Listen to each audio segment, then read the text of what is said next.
Bonjour et bienvenue à tous pour ce nouvel épisode de l'événement geek. Aujourd'hui nous partons à la découverte de Zingrenadine, la fête régionale du livre jeunesse. Nous l'avons testé pour vous, suivez-moi.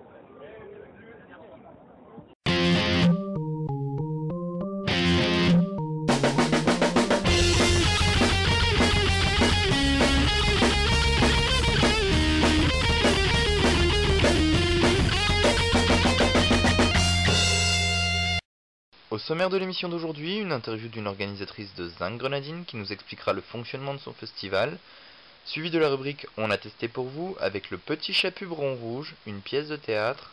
Nous poursuivrons avec une interview de Dominique, l'un des oiseaux conteurs perché dans son arbre, pour finir avec la rubrique Question du jour. Qu'avez-vous pensé de Zingrenadine ?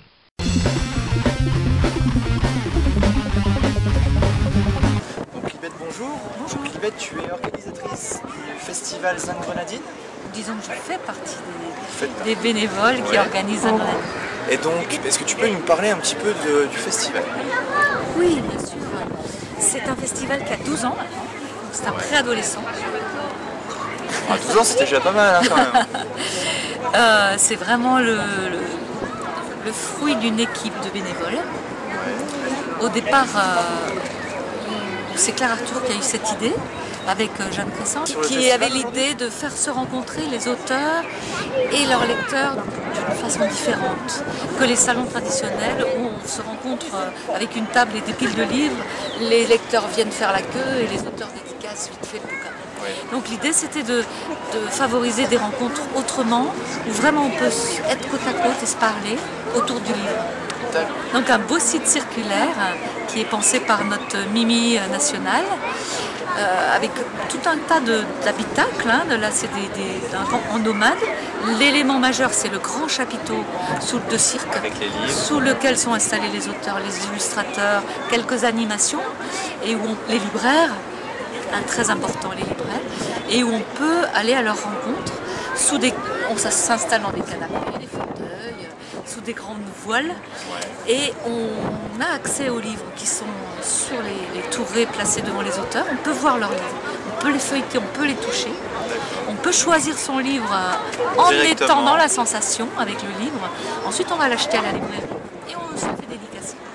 Si on n'a pas de sous, on regarde les livres, on prend du plaisir, on discute quand même et on continue à en rêver en rentrant chez soi. Et donc il y a également quelques animations qu'on peut voir, par exemple l'animation dans l'arbre, avec les auteurs dans l'arbre. Il y a également les animations musicales. D'où est venue cette idée d'inviter en plus des chanteurs, des artistes? Je pense que ça vient encore une fois de l'histoire de Zingrenadine, sachant que Claire Arthur, qui est un artiste local, a beaucoup de cordes à son arc. Il était auteur jeunesse, illustrateur jeunesse, il écrivait des pièces de théâtre, il avait un réseau de comédiens et d'artistes locaux. Du coup, il a eu envie d'appeler tous ces artistes locaux à venir rejoindre la manifestation.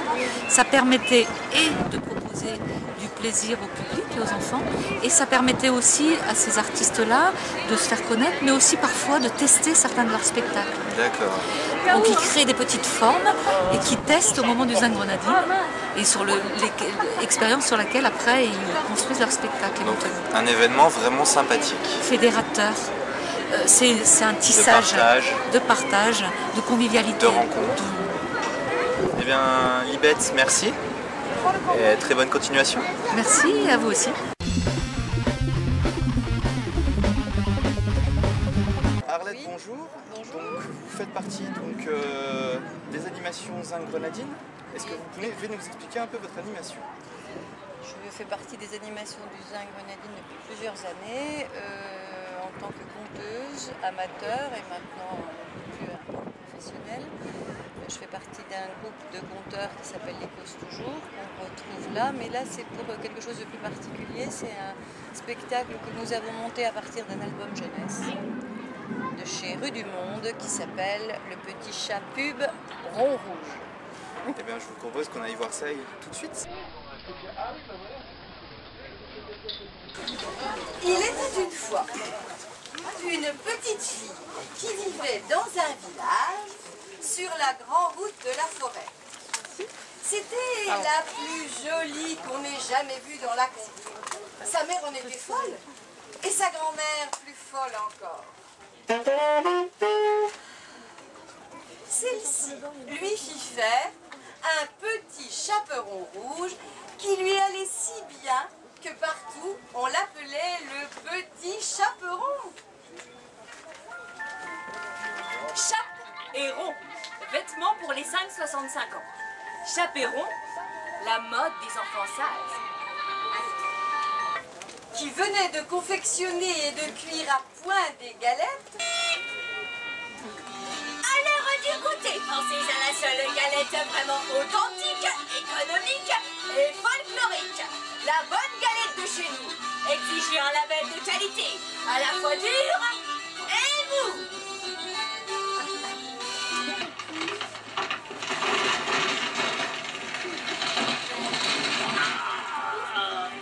Vivre, c'est dangereux.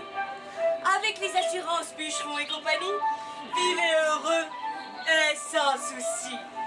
Votre cotisation vous est intégralement remboursée la deuxième fois que vous vous faites assassiner. Le loup ne fut pas long à arriver. Il frappa à la porte. Qui est là?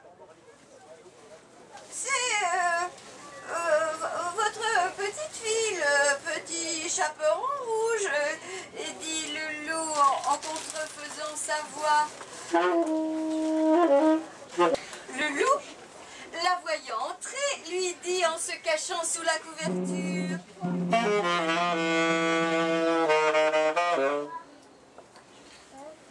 Mais la galette et le petit pot de beurre sur la huche.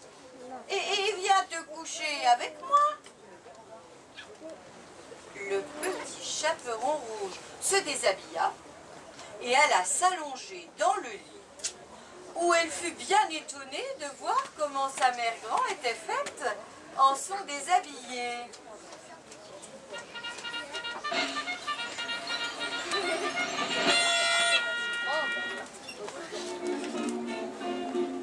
Linge de corps, lingerie de nuit, parure désinvolte, maillot de bain Lollipop, 49,95 €, car il n'y a pas d'âge pour aimer être à la mode.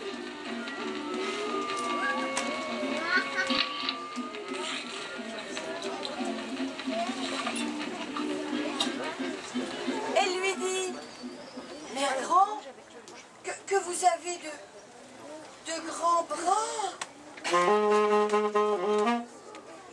C'est pour mieux t'embrasser, mon enfant. Mère grand, que vous avez de grandes jambes.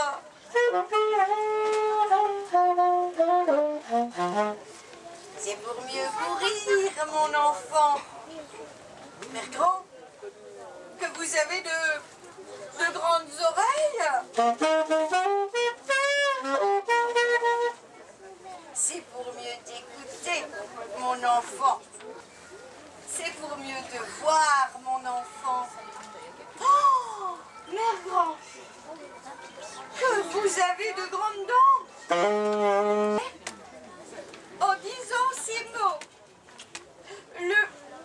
le méchant loup se jeta sur le petit chaperon rouge et la voilà. Et la voilà. La voilà. La voilà? La voilà.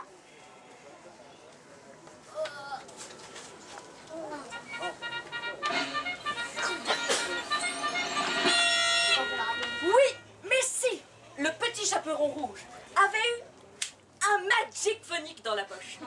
Il aurait pu appeler son oncle le bûcheron.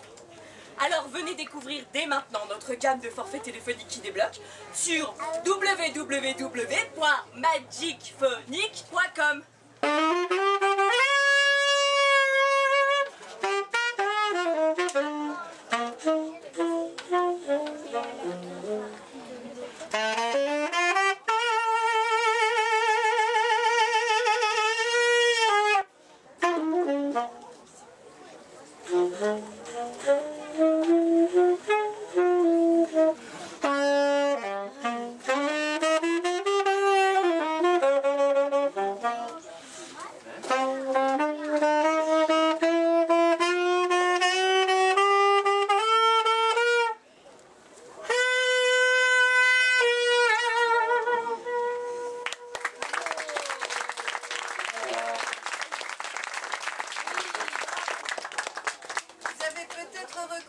un conte de Charles Perrault, légèrement entrecoupé de messages publicitaires.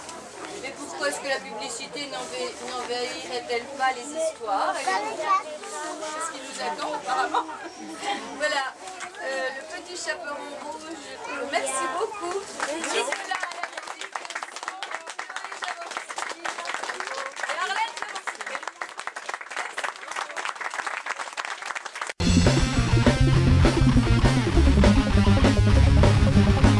Alors, donc Dominique, bonjour. Donc Dominique, tu fais donc partie d'un des spectacles de Zinc Grenadine. Est-ce que tu peux nous expliquer un petit peu le principe de ton spectacle? Alors le principe de notre spectacle, c'est de faire des lectures à voix basse en passant par le biais de tuyaux. Donc oui, donc les grands tuyaux qu'on peut voir donc sur l'image. Tout à fait.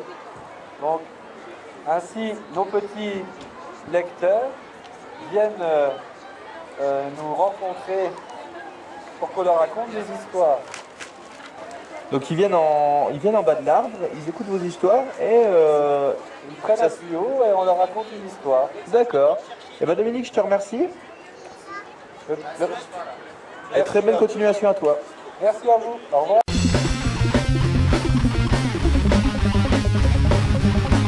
Zinc Grenadine, un festival intéressant où en fait on peut rencontrer directement les auteurs ou les illustrateurs des livres et un petit moment de partage qu'on fait avec les enfants. J'ai bien aimé parce qu'il y a beaucoup de gens et c'est très actif. Le Zinc Grenadine, c'est bien parce que c'est familial. J'ai bien aimé, ça fait plusieurs années que je viens et on peut rencontrer des auteurs, ça change, c'est jamais les mêmes auteurs tous les ans, donc voilà, c'est pas mal.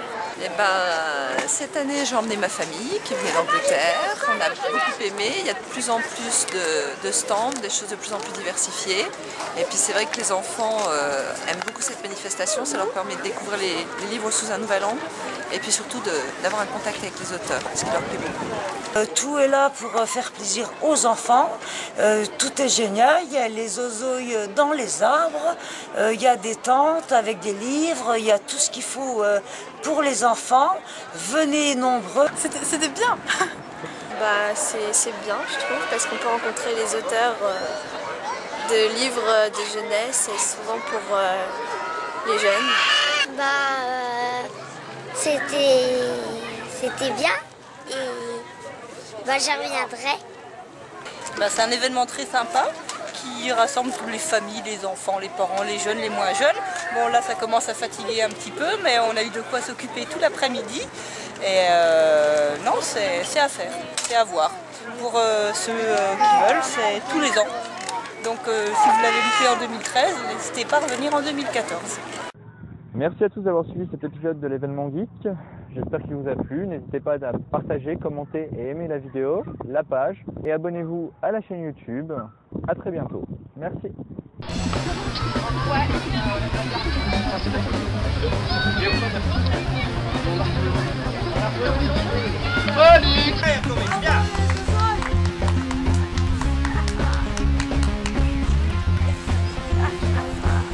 No se suele parar.